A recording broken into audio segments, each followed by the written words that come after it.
Hello students, जैसे आप सब छुट्टियां वैसे तो बढ़िया ही बीत रही होंगी घर में। स्टे होम, बी सेफ, ठीक है। लेकिन अब धीरे धीरे हमें पढ़ाई को ट्रैक पे लाना पड़ेगा। तो पढ़ाई को ट्रैक पे लाने से पहले सबसे पहले तो मैं आपको सेकेंडरी का सिलेबस बता दूं फिजिक्स का, ठीक है।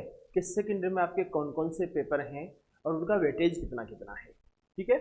सेकेंड ईयर में आपके फिजिक्स के 3 पेपर हैं। फर्स्ट जो पेपर है आपका वो है आपका स्टैटिस्टिकल एंड थर्मल फिजिक्स, ठीक है। ऊष्मागतिकीय सिद्धांत से संबंधित पेपर है ये आपका, ठीक है। ऊष्मागतिकीय तथा सांख्यिकीय भौतिकी। सेकंड पेपर जो है आपका वो है आपका इलेक्ट्रॉनिक्स का, इलेक्ट्रॉनिक्स, ठीक है। और जो थर्ड पेपर है आपका वो है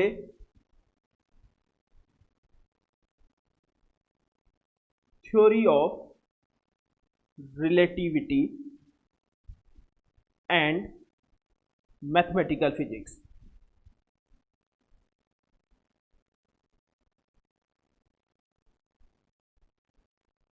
ठीक है।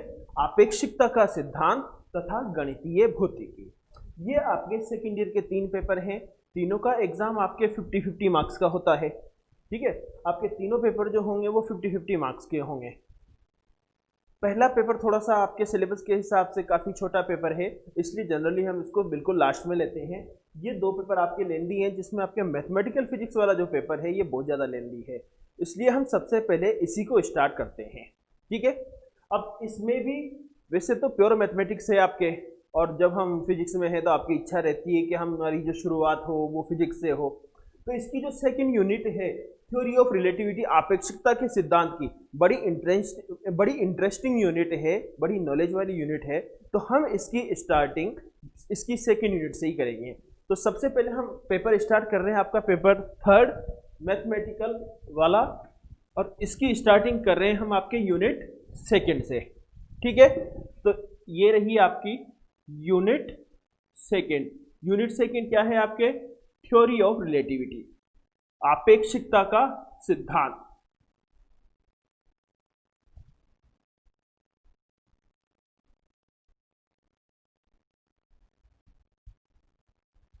ठीक है। अब देखिए, आपेक्षिकता का सिद्धांत कंटिन्यू करें इससे पहले हम निर्देश तंत्र के बारे में थोड़ी सी जानकारी ले लेते हैं। आपने वैसे निर्देश तंत्र पहले पढ़ा भी है, आप जानते हैं क्या होता है निर्देश तंत्र। थोड़ा सा रिमाइंड कीजिए, आ रहा है आपके दिमाग में, ठीक है। क्या होता है निर्देश तंत्र?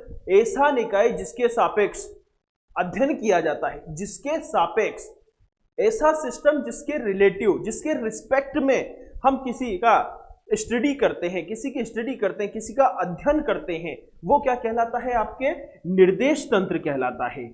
आइए बात समझ में। ऐसा निकाय जिसके सापेक्ष अध्ययन किया जाता है वो क्या कहलाता है? आपके निर्देश तंत्र, frame of reference, frame of reference, ठीक है।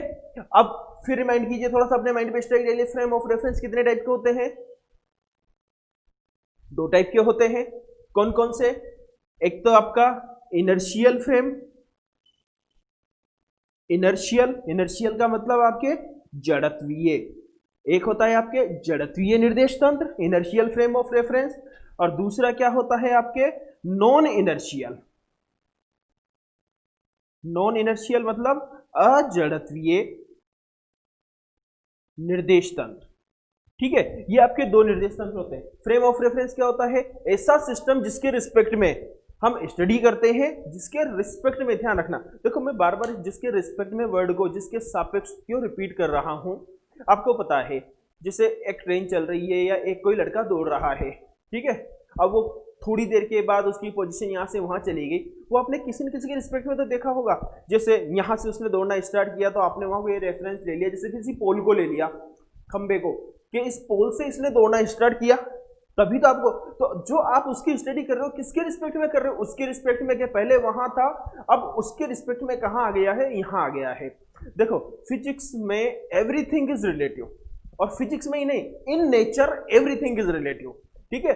निरपेक्ष चीज, नॉन रिलेटिविटी की तो हम बात ही नहीं कर सकते, जिसको आप बोलते हो एब्सोल्यूट। एब्सोल्यूट की बात नहीं होती, एवरीथिंग इज रिलेटिव। आप किसी की भी स्टडी करोगे आपको किसी न किसी के रिस्पेक्ट में तो करनी ही पड़ेगी।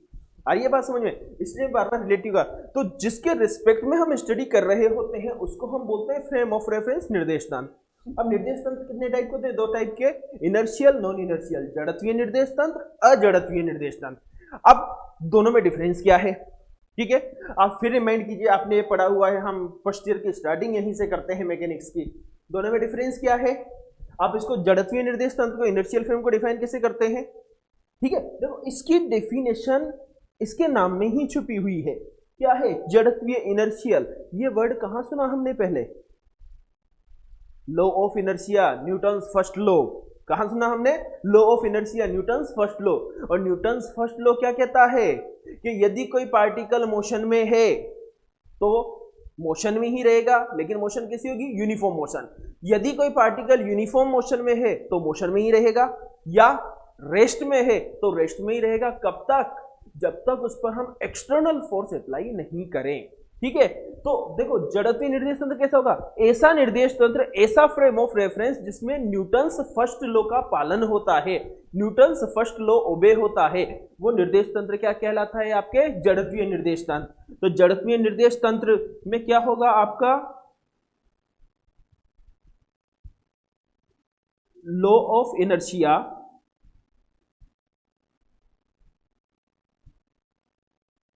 होल्ड। ठीक है, न्यूटन के फर्स्ट के नियम का पालन होता है। और अजड़त्वीय में क्या होता है आपके? लॉ ऑफ इनर्शिया,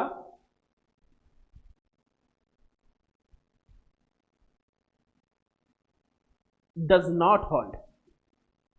ठीक है, तो जड़त्वीय निर्देश तंत्र न्यूटन के पहले नियम का पालन होता है, अजड़त्वीय निर्देश तंत्र में न्यूटन के पहले नियम का पालन नहीं होता है। अब इसी की डिस्क्रिप्शन को हम थोड़ा सा और आगे बढ़ा रहे हैं। ठीक है, अगर लॉ ऑफ इनर्शिया फॉलो हो रहा है, न्यूटन के प्रथम नियम का पालन हो रहा है, तो आपको पता है कि कब तक रेस्ट में है तो रेस्ट में रहेगी, या यूनिफॉर्म मोशन में है तो मोशन में रहेगी। कब तक? जब तक एक्सटर्नल फोर्स अप्लाई नहीं करें। मतलब एक्सटर्नल फोर्स कितना होता है आपके यहां पर? 0। ठीक है, एक्सटर्नल फोर्स कितना है? 0। और अगर एक्सटर्नल फोर्स 0 है तो आपका एक्सीलरेशन कितना होगा? वो भी 0 होगा, because F is equals to ma। और अगर आपके a इक्वल्स टू 0 है एक्सीलरेशन, तो वेलोसिटी कितनी होगी आपके? कांस्टेंट होगी, नहीं होगी, because a is equals to dv upon dt। जैसे ही हम यहाँ a इक्वल्स टू 0 रखेंगे तो dv upon dt equals to 0, integration करेंगे तो हमें वेलोसिटी कैसी मिलेगी? कांस्टेंट मिलेगी। ठीक है, लेकिन नॉन इनर्शियल फ्रेम में एक्सटर्नल फोर्स 0 होते हुए भी, ध्यान रखना, देखो ध्यान देने वाली बात है, हम एक्सटर्नल फोर्स को नॉन जीरो नहीं कर रहे हैं। नॉन इनर्शियल फ्रेम में एक्सटर्नल फोर्स 0 होते हुए भी पार्टिकल की वेलोसिटी एक्सीलरेटेड होती है, मतलब एक्सीलरेशन नॉन जीरो होता है। और अगर एक्सीलरेशन नॉन जीरो है तो वेलोसिटी क्या होगी? नॉट कांस्टेंट, वेलोसिटी कांस्टेंट नहीं होगी। अब आपके माइंड में ये आ रहा है कि यहां F इक्वल्स टू 0 है तो एक्सीलरेशन 0 है, आपके बात समझ में आ गई, क्योंकि आप जानते हैं F इक्वल्स टू ma, तो ये चीज आपके समझ में आ रही है। लेकिन यहाँ F इक्वल्स टू 0 होते हुए भी a 0 नहीं है, ऐसा क्यों? तो मैं आपको कुछ एग्जाम्पल रिमाइंड करवाता हूँ। ठीक है, जैसे हम दशहरे मेले में जाते हैं, दशहरे मेले में आपने वो वाला झूला देखा जो यूं करके घूमता है हॉरिजॉन्टल प्लेन में। ठीक है, जब हम उसमें बैठते हैं और जब वो स्टार्ट होता है तो हम बाहर की तरफ खींचाव महसूस करते हैं यूं करके। जैसे ही झूला यूं करके जाता है तो हमें ऐसा लगता है कोई हमें बाहर की तरफ खींच रहा है। या एक रस्सी के हम पत्थर बांध के यूं घुमाते हैं तो हाथ में खिंचाव आता है, वो पत्थर क्या करता है? बाहर जाने की कोशिश करता है। ठीक है, तो जितने भी रोटेटिंग फ्रेम ऑफ रेफरेंस है, घूर्णी निर्देश तंत्र, आपको पता है घूर्णी निर्देश तंत्र में क्या लगता है? अभिकेंद्रीय और अपकेंद्रीय बल काम करता है। ठीक है, घूर्णी निर्देश तंत्र में क्या लगता है? अभिकेंद्रीय और अपकेंद्रीय बल लगता है। आ गया ना? हमने एक्सटर्नल फोर्स नहीं लगाया, किसकी वजह से आया? उस रोटेशन की वजह से आया।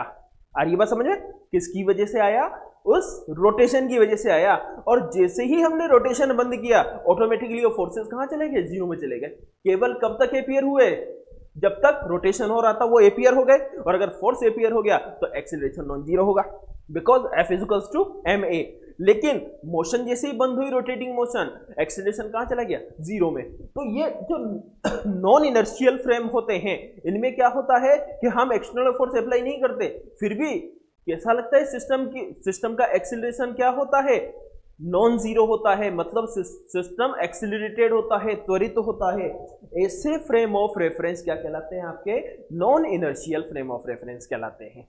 ठीक है, अब non inertial frame of reference का अगर आपको एग्जांपल देना है तो आप क्या बोलोगे, ऑल रोटेटिंग फ्रॉम, सभी घूर्णी निर्देश तंत्र क्या होते हैं, आपके अजड़त्वीय होते हैं। All rotating frames are non inertial.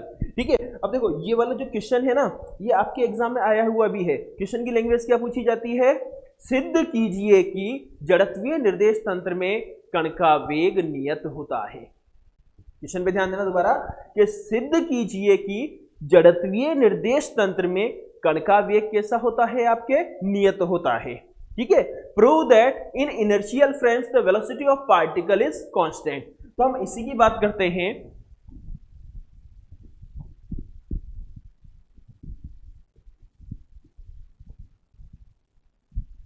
देखो, from Newton second law we know that, Newton के सेकेंड लॉ से आप जानते हैं, क्या जानते हैं, F is equals to dp upon dt। समवेग में परिवर्तन की दर बाह्य बल के बराबर होती है, आरोपित बल के बराबर होती है। The rate of change of linear momentum is directly proportional to the force.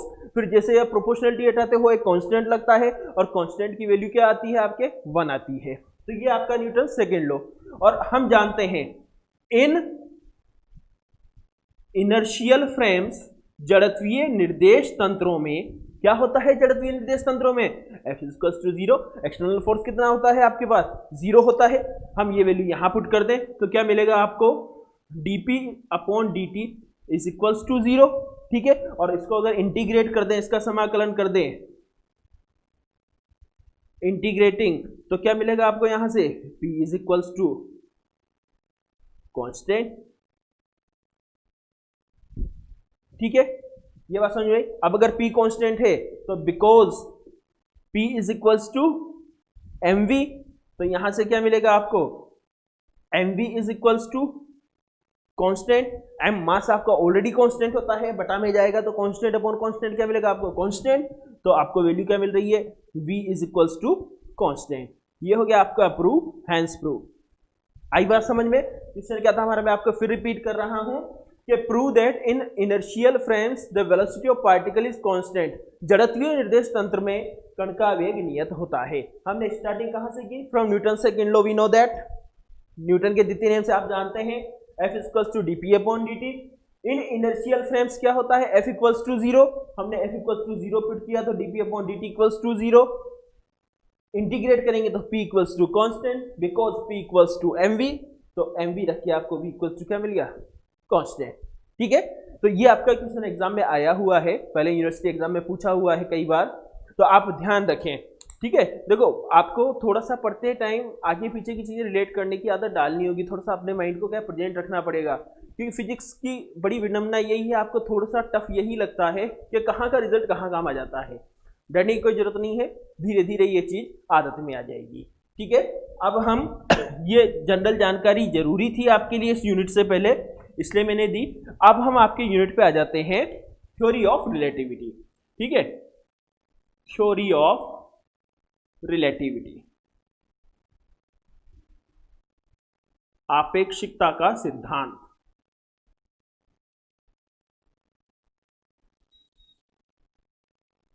ठीक है, अब देखिए सबसे पहली बात तो आपेक्षिकता का सिद्धांत है क्या। ठीक है, अब आपसे अगर कोई कभी पूछ ले कि what is theory of relativity, तो आपका बड़ा सिंपल सा जवाब होगा, हम ज्यादा डिस्क्रिप्शन पे नहीं जाएंगे, ये एक नई टाइप की फिजिक्स है। ठीक है, नई टाइप की फिजिक्स की रिक्वायरमेंट क्यों हुई, सबसे पहले हम इस बारे में बात करते हैं। तो देखो आइंस्टीन ने ये कहा, थ्योरी ऑफ रिलेटिविटी का फादर कौन है आपके, आइंस्टीन। डिस्कवरी किसने की आपके, आइंस्टीन ने। ठीक है, तो आइंस्टीन ने ये कहा कि अगर पार्टिकल की वेलोसिटी, ध्यान देना, अगर पार्टिकल की वेलोसिटी वेलोसिटी ऑफ लाइट के ऑर्डर की हो जाए, ऑर्डर की मतलब 10⁸ मीटर पर सेकेंड के ऑर्डर की, अगर पार्टिकल की वेलोसिटी ऑफ लाइट के ऑर्डर की हो जाए तो जो आपके न्यूटन्स लॉ से जो रिजल्ट मिलते हैं उस कंडीशन में वो सही नहीं होते हैं। या हम ये कह सकते हैं कि जब पार्टिकल की वेलोसिटी ऑफ लाइट के ऑर्डर की होती है तो न्यूटन्स लॉ आपको उस प्रॉब्लम के लिए सही रिजल्ट नहीं देते हैं, ठीक है। इसलिए आइंस्टीन ने न्यूटन्स लॉ में करेक्शन करके एक नई फिजिक्स दी, थोड़ा सा मॉडिफिकेशन किया है, ठीक है, करेक्शन भी नहीं मॉडिफिकेशन बोलेंगे ज्यादा अच्छा लगेगा, थोड़ा सा मॉडिफिकेशन किया है, उसमें संशोधन करके एक नई फिजिक्स दी है। उस नई फिजिक्स को हम क्या बोलते हैं, आपेक्षिकता का सिद्धांत, थ्योरी ऑफ रिलेटिविटी, ठीक है। तो हम इसकी डेफिनेशन क्या देंगे कि जब पार्टिकल की वेलोसिटी ऑफ लाइट के ऑर्डर की हो जाती है तो उस सिचुएशन में न्यूटन्स लॉ आपको सही रिजल्ट नहीं देते हैं। इसलिए आइंस्टीन ने न्यूटन की फिजिक्स में मॉडिफिकेशन करके एक नई फिजिक्स दी है जिसको हम क्या बोलते हैं, थ्योरी ऑफ रिलेटिविटी। अब ध्यान देना कि थ्योरी ऑफ रिलेटिविटी भी आपके दो टाइप की है, एक तो है आपके जीटीआर और दूसरी होती है आपके पास एसटीआर। आपके सिलेबस में है वो एसटीआर है। अब दोनों में देखो डिफरेंस क्या है। जीटीआर का मतलब है आपके पास general theory of relativity, general theory of relativity, और एसटीआर का मतलब है आपके पास स्पेशल थ्योरी ऑफ रिलेटिविटी, ठीक है। General theory of relativity, special theory of relativity. अब देखिए दोनों में डिफरेंस क्या है। सबसे पहले हम पर्टिकुलर कंडीशन में ही काम करते हैं, हम उसका जनरलाइजेशन बाद में करते हैं। तो जनरल थ्योरी ऑफ रिलेटिविटी जो है वो क्या है, जनरलाइजेशन है। जनरलाइजेशन सब जगह काम करता है, आपको पता है। तो देखो डिफरेंस सिर्फ इतना सा है कि स्पेशल थ्योरी ऑफ रिलेटिविटी में जो जिन फ्रेम ऑफ रेफरेंस पे निर्देश तंत्रों में हम काम करते हैं वो निर्देश तंत्र ऑलवेज कैसे होंगे, आपके इनर्शियल होंगे, जड़त्वीय होंगे। ध्यान रखना, स्पेशल थ्योरी ऑफ रिलेटिविटी में जो निर्देश तंत्र काम लोगे वो कैसे होंगे, ऑलवेज इनर्शियल होंगे, जड़त्वीय होंगे। ये पर्टिकुलर है, कंडीशन है, इसीलिए इसको हम क्या बोल रहे हैं, special theory of relativity, STR. जबकि जनरल थ्योरी ऑफ रिलेटिविटी में आप इनर्शियल और नॉन इनर्शियल दोनों के साथ काम कर सकते हो। इनर्शियल और नॉन इनर्शियल दोनों के साथ हम काम कर सकते हैं, ठीक है। ये होती है आपके GTR, general theory of relativity, ठीक है।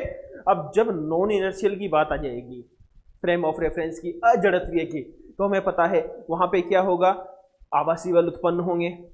और आभासी बल कब तक रहेंगे, जब तक वो फ्रेम ऑफ रेफरेंस में मोशन है। और आभासी बलों की कैलकुलेशन क्या है, थोड़ी सी टफ हो जाती है, थोड़ी सी टफ फिजिक्स है, थोड़ा सा एडवांस लेवल है, ठीक है। एडवांस लेवल पे जाने से पहले हम किस पे रहे, पहले हमें एसटीआर आनी चाहिए, और आपके सिलेबस में क्या दी हुई है, आपके एसटीआर गिवन है, ठीक है। तो ये डिफरेंस याद रखना थ्योरी ऑफ रिलेटिविटी के ये है। अब हम पूरी यूनिट में पर्टिकुलर बात किस पे करेंगे, आपके एसटीआर पे करेंगे, ठीक है। सारी की सारी जितनी भी बात होगी वो पूरी की पूरी किस पे होगी, हमारे लिए एसटीआर पे होगी। तो अब हम बात करते हैं आगे आपके एसटीआर की, स्पेशल थ्योरी ऑफ रिलेटिविटी, आपेक्षिकता का विशिष्ट सिद्धांत, STR, special theory of relativity, आपेक्षिकता का विशिष्ट सिद्धांत, ठीक है। देखो आपेक्षिकता का विशिष्ट सिद्धांत या आपेक्षिकता का सिद्धांत आइंस्टीन ने 1905 में दिया था, ठीक है। 19वीं सेंचुरी में आपके 1905 में आपेक्षिकता का विशिष्ट सिद्धांत आया। अब विशिष्ट सिद्धांत के लिए आइंस्टीन ने सबसे पहले दो पोस्टुलेट दिए। पोस्टुलेट मतलब अभिग्रहित, ठीक है। आप पोस्टुलेट क्या बोलते हो, अभिग्रहित। क्या होते हैं पोस्टुलेट, अभिग्रहित किसे कहते हैं, सोचो थोड़ा सा, क्या होता है अभिग्रहित, पोस्टुलेट। ऐसे वर्ड्स जो उस टाइम केवल वोकली मुंह से सिर्फ कहे गए थे, उनका हमारे पास कोई प्रैक्टिकल प्रूफ नहीं था, जिनको आधार मान के बेस मानते हुए कैलकुलेशन को आगे बढ़ाया गया।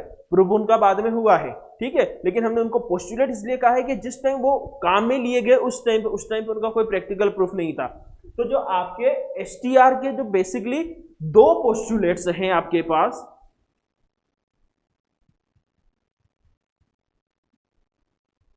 दो पोस्टुलेट हैं।